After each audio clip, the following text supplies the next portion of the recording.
All right, Hebrews 11:13. I want you to put yourself in this Bible verse as I read it. All these, talking about the people, the believers who went before us, all these died according to faith, not having received the promises, but beholding them afar off, and saluting them, and confessing that they are pilgrims and strangers on the earth. So the people before us, they died with the faith. And the promises, they beheld them afar off. They were not near. They saluted them, and they confessed that they are pilgrims and strangers on the earth. Why is St. Paul writing this? Because it applies to you and me right now. If we think we're going to get all of the promises here on earth, that's no different than Joel Osteen, name it and claim it theology. We don't believe that as Catholics. Hebrews is saying, look, the promises are still afar. The promises of this life, this earth, will never be attained. They'll be fulfilled and experienced in the life to come, the city to come, the New Jerusalem. But the conclusion is not sit on your hands and do nothing and cry, or get on Twitter and complain.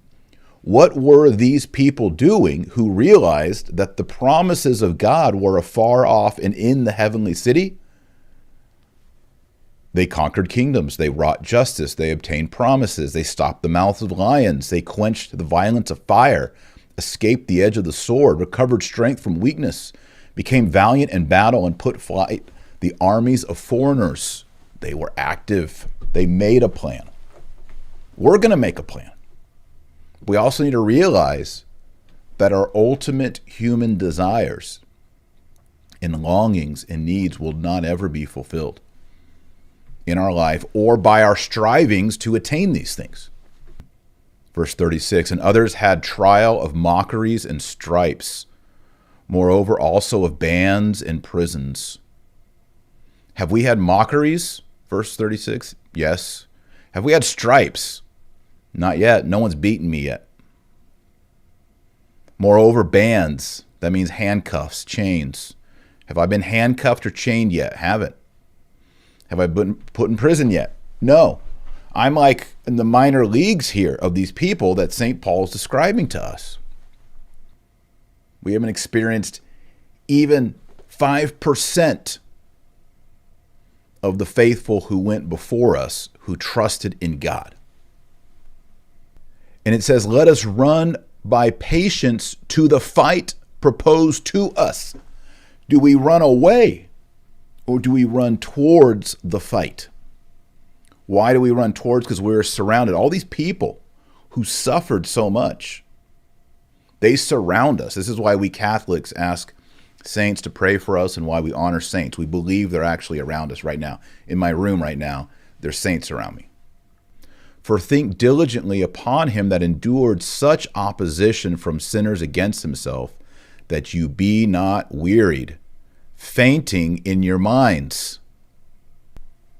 Paul is worried that you out there, you Christians, you Catholics, are going to faint in your mind.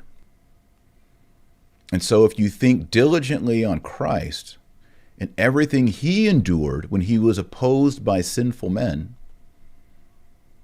that you may not be wearied. You don't get run down, and you don't have fainting in your mind. Now, verse 4, you have not resisted unto blood. We're in the minor leagues, folks. Don't let your mind faint because you're in the minor leagues and we're having a bad news cycle and a bad political cycle. The New Testament, St. Paul says, for you have not yet resisted unto blood.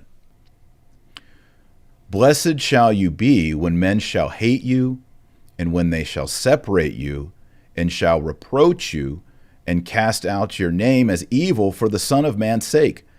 Be glad in the day and rejoice, for behold, your reward is great in heaven.